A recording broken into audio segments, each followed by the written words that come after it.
this place and being guardians over the house of God for all. کیا مسجد اقصی شہید ہونے جا رہی ہے؟ No, it's going to go 100%. Well, it's time to stop waiting and start doing it. بسم اللہ الرحمن الرحیم. کیا مسجد اقصی شہید ہونے جا رہی ہے؟ اور ریڈ ہیفر اور سرخ بچھیا کا مسجد اقصی کی شہادت سے کیا تعلق ہے؟ حال ہی میں ٹیمپل انسٹیٹیوٹ کی طرف سے یہ عندیہ دیا گیا ہے کہ وہ مقدس ترین سرخ بچھیا اور گائیں جن کی راکھ کو جسم پر لگانے کے باعث جو جوئش اسکالرز ہیں، جوئش پریسٹ اور ربائز ہیں، وہ پاکیزہ ہو کر اللہ تعالیٰ کے گھر میں داخل ہوں گے، ان کی قربانی کا وقت قریب آ گیا ہے۔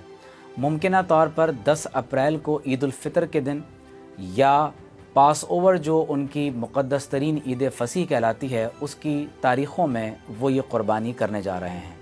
اس مسئلے کو سمجھنے کے لیے چند بنیادی باتوں کا جاننا ضروری ہے۔ ہم لاسٹ لیکچرز کے اندر یہ وضاحت کر چکے ہیں کہ کس طرح سے یہودی اپنے فرسٹ اور سیکنڈ ٹیمپل کے بعد اب تھرڈ ٹیمپل کی تیاری میں لگے ہوئے ہیں۔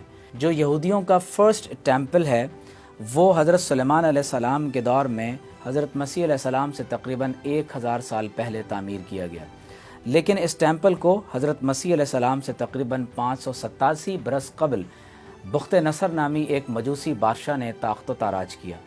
لیکن جب یہ ٹیمپل ری بلڈ کیا گیا اور اس کو تقریباً 516 قبل مسیح میں اثر نو تعمیر کیا گیا تو 70 عیسوی میں حضرت مسیح علیہ السلام کے رفع الی السماء کے بعد ٹائٹس نامی ایک بادشاہ نے اس ٹیمپل کو مکمل طور پر تباہ و برباد کر دیا۔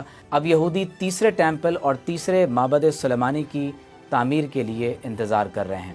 ہم اس پر پہلے بھی بات کر چکے ہیں کہ امیدہ پریئر میں یہودی ہر ہفتے یہ دعا کرتے ہیں کہ that the temple be rebuild especially in our days, اور وہ اس بات کا انتظار کر رہے ہیں کہ کس طرح سے یہودیوں کے لیے تھرڈ ٹیمپل کو میسینک ایج میں دوبارہ تعمیر کیا جائے گا۔ آئزائے کے چیپٹر 11 اور 14 کی روشنی میں پہلے بھی واضح کر چکا ہوں کہ وہ حضرت داؤد علیہ السلام کی لائنیج سے ایک ایسے بادشاہ کے منتظر ہیں جو پوری دنیا میں یہودیت کے، جوڈائزم کے، زائنزم کے غلبے کو ممکن بنائے گا، اور اس کی وجہ سے یہودیوں کو دوبارہ پرومس لینڈ کے اندر لوٹنا ممکن ہوگا۔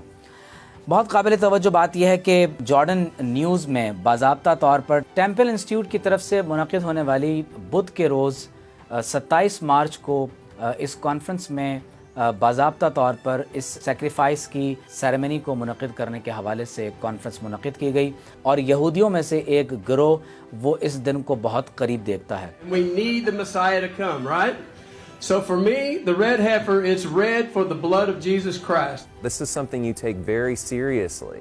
Harry Potter is a good story. The Bible is not story. The Bible is a way of God to lead us. The challenge is to raise a perfect red heifer according to the exact biblical requirements here in the land of Israel. قرآن مجید میں اللہ تعالیٰ نے اس بچھڑے کا 8 مقام پر ذکر کیا جب موسیٰ علیہ السلام کی قوم فرعون کو شکست دے کر مدائن صالح کی طرف آئی تو سامری کے کہنے پر انہوں نے اپنے سونے کے زیورات جمع کیے اور باقاعدہ طور پر ایک گولڈن کاف انہوں نے تخلیق کی اور اس کی پوجا شروع کر دی۔ اللہ تعالیٰ فرماتا ہے وَأُشْرِبُوا فِي قُلُوبِهِمُ الْعِجْلَ، ان کے دلوں میں اس بچڑے کی محبت گھر کر گئی ہے۔ اس لیے بنی اسرائیل میں جب ایک قتل کا کیس موسیٰ علیہ السلام کے پاس پیش کیا گیا تو آپ علیہ السلام نے لوگوں کو ارشاد فرمایا کہ ان اللہ یأمرکم ان تذبحوا بقرہ، اللہ تعالیٰ تمہیں ایک گائے ذبح کرنے کا حکم دیتا ہے۔ یہ حکم بنی اسرائیل کو اس لیے دیا گیا کہ گائے کو ذبح کرنے کے ساتھ ان کے دلوں سے گائے کی محبت نکل جائے اور وہ اس بات پر آمادہ ہوں کہ گائے خدا نہیں ہو سکتی، اور اسی لیے آج بھی بائبل میں یہ لکھا ہے کہ وہ ریڈ کاؤ کو، ریڈ ہیفر کو ذبح کریں گے اور اس کی راکھ کو جسم پر ملیں گے تو انہیں پاکیزگی ملے گی۔ سرخ گائے کی راکھ، اور خداوند نے موسیٰ اور ہارون سے کہا، شرع کہ جس آئین کا حکم خداوند نے دیا ہے وہ یہ ہے کہ تو بنی اسرائیل سے کہہ کہ وہ تیرے پاس ایک بے داغ اور بے عیب سرخ رنگ کی بچھیا لائیں جس پر کبھی جوا نہ رکھا گیا ہو، اور تم اسے لے کر ایلیزر کاہن کو دینا اور وہ اسے لے کر لشکر گاہ کے باہر لے جائے اور کوئی اسے اس کے سامنے ذبح کر دے، سو وہ تیرے ساتھ ہو کر خیمے اور خیمے کی سب چیزوں کی محافظت کریں اور کوئی غیر شخص تمہارے نزدیک نہ آنے پائے، اور الیعزر کاہن اپنی انگلی سے اس کا کچھ خون لے کر اسے خیمہ اجتماع کے آگے کی طرف 7 بار چھڑکے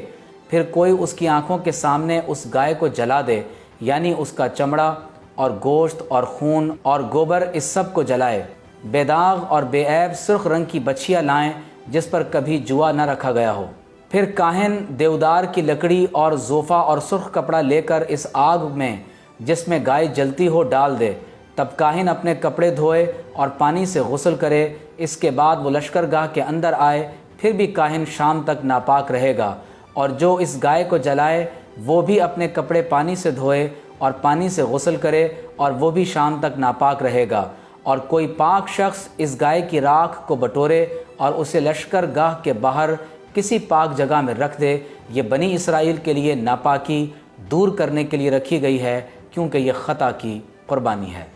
لاش چھونے کے بعد پاک ہونے کا طریقہ۔ جو کوئی کسی آدمی کی لاش کو چھوئے وہ 7 دن تک ناپاک رہے گا۔ ایسا آدمی تیسرے دن اپنے آپ کو اس راکھ سے پاک کرے تو وہ 7ویں دن پاک ٹھہرے گا، پر اگر وہ تیسرے دن اپنے آپ کو صاف نہ کرے تو وہ 7ویں دن پاک نہیں ٹھہرے گا۔ جو کوئی آدمی لاش کو چھو کر اپنے آپ کو صاف نہ کرے وہ خداوند کے مسکن کو ناپاک کرتا ہے، وہ شخص اسرائیل میں سے کاٹ ڈالا جائے گا، کیونکہ ناپاکی دور کرنے کا پانی اس پر چھڑکا نہیں گیا، اس لیے وہ ناپاک ہے اور اس کی ناپاکی اب تک اس پر ہے۔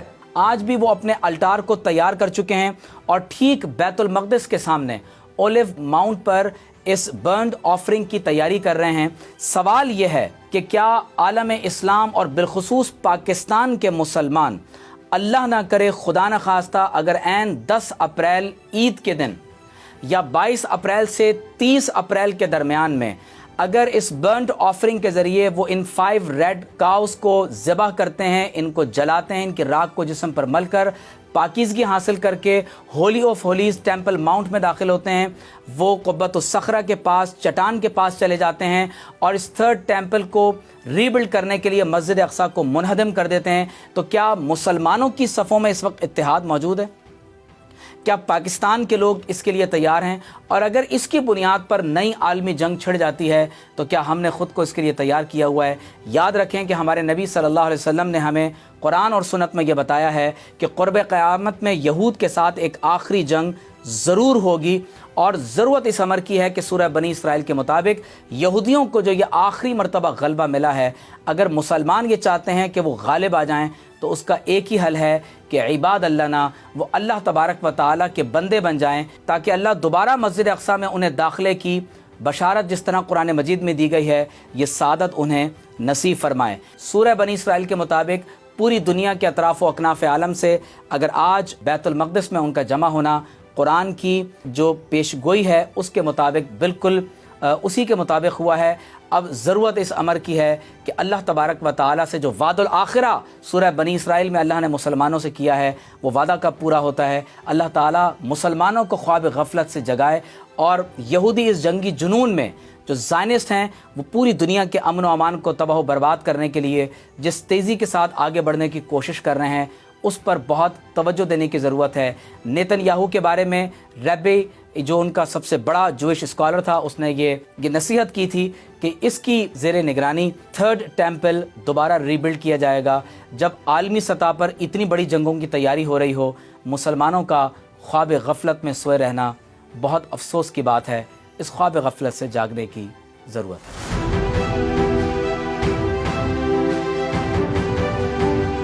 This place and being guardians over the house of God for all. Well, it's time to stop waiting and start doing.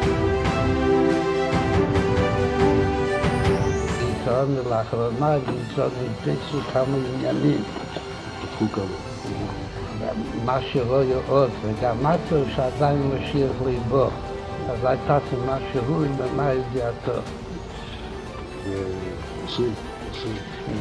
הכנראה שהיא מספיק, כאילו שהיום כבר כמה שעות בגיל ועדיין ליבו. So you're happy with it where it is? No, it's going to go 100%, but I believe it's going to go. It's 100%, yeah. The whole thing is going to go. We have to build a temple. When you say that Dome of the Rock has to go, MJ, it's hard for me to imagine something more incendiary. Let me ask you something. The Middle East seems pretty destabilized right now, and the war, if I'm not mistaken, is already here. International media پر خبریں آ رہی ہیں جو یہودی عورتیں ہیں temple Mount کے سامنے کھڑے ہو کر علل اعلان یہ کہا جا رہا ہے کہ اب باضابطہ طور پر نعوذ باللہ من ذالک یہ تمام مسجد اقصیٰ یہاں سے مسمار کر دی جائے گی. ہمارے لیے لمحہ فکریہ ہے کہ جب یہودی علل اعلان یہ دعوے کر رہے ہیں کہ وہ 5 سرخ گائیں عنقریب اپریل کے مہینے میں پاس اوور کے ساتھ یہاں پر ذبح کی جائیں گی, تو ہم نے اس کے لیے کیا تیاری کر رکھی ہے.